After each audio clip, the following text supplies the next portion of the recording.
Vagabond is special. There is something about it that's really hard to put into words.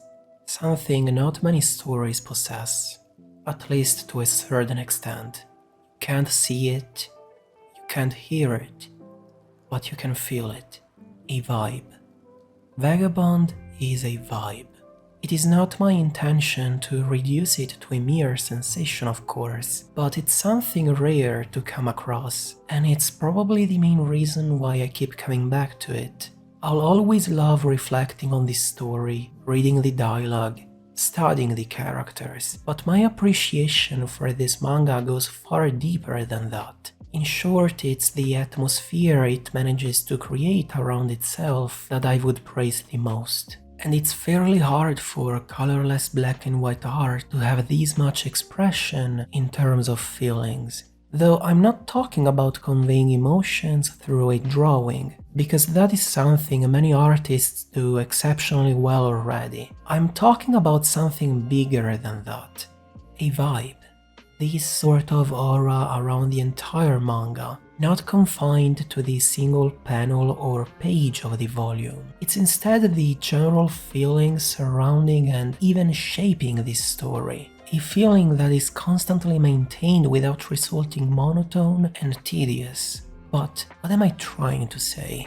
More specifically, I believe Vagabond's essence to be conveying subliminally a sentiment of calmness and thoughtfulness throughout its entire length. And this vibe is the result of the very intimate bond between life and death, often represented in all the encounters the characters experience along the way. Because Vagabond's a story about those themes of trying to figure where to go, how to be strong and learn from mistakes, of understanding what really matters.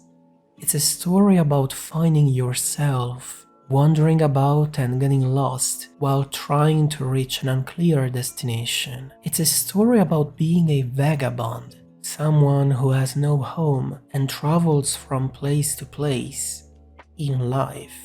Vagabond is about introspection, a thought-provoking journey first and foremost inside of one's mind and heart, and only secondly, a journey across the lands of Japan. And in all of this, nature is central for Musashi's development, considering the philosophy of the one with all, allowing him to embrace the concept of being part of everything that exists around him. In this process of self-improvement and discovery, knowledge Kojuro was born with.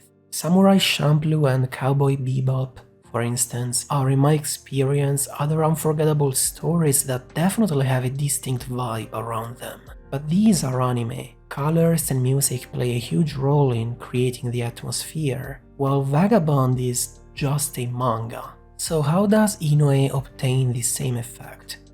Well, besides the themes, I believe there is a number of other reasons too, like how the incredible and mesmerizing art engulfs me into the world so effortlessly, with all the maniacal details put here and there on the clothes, the expressions, the hair, even the backgrounds, all while narrating the complex journey of the characters. And surprisingly, the immersion is not broken once, because every word, every stroke of the brush with its flow is an explication of the vibe. Certainly, the fascinating setting in the Japan of the 17th century helps a lot. Thinking that life, even if harder due to poverty and wars, was a lot simpler back then. Vagabond is relaxing even when there's Musashi killing 70 people, because there is not a second when thoughts aren't overflowing the character's mind, and even the readers, asking questions, finding answers, spotting new details. Vagabond is stimulating like no other story, because it tells the struggles of real people, of myself, of yourself. It's like watching your life from an outsider's point of view, and not just for a few days, but years, feeling their experiences on our own skin. There's always something to ponder about in the back of my mind when following this story, which is not cause of distraction, and maybe Vagabond's music is all the noise the thoughts make, though Vagabond is also quiet. never over the top, calm, with the sounds of the waves crashing on the shore, a river washing the mountains, the leaves falling on the path, even the precious moments of silence and meditation. That's the kind of vibe I get from it, even when there is so much blood spilled. But that's the point. Vagabond's a story about life and death, which shouldn't be looked at separately, or one would risk missing the entire message. Preoccupied with a single leaf, you won't see the tree. Preoccupied with a single tree, you'll miss the entire forest.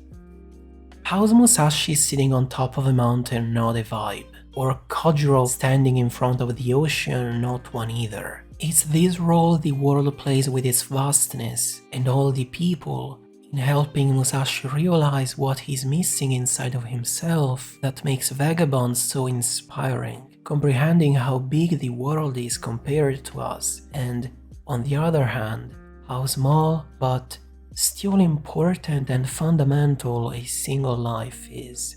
Each lesson is told slowly, letting the reader contemplate along with Musashi on the many aspects of life, on the many paths to take, overcoming weakness while not being ashamed of it. What makes this story so human, so personal, is the possibility of walking beside the characters, being the characters, spectating Musashi try to understand what Kojiro has known for a while, to be appreciative of one's own life and the others, to be one with all, and in the end, its final message is simply to respect life and learn to smile.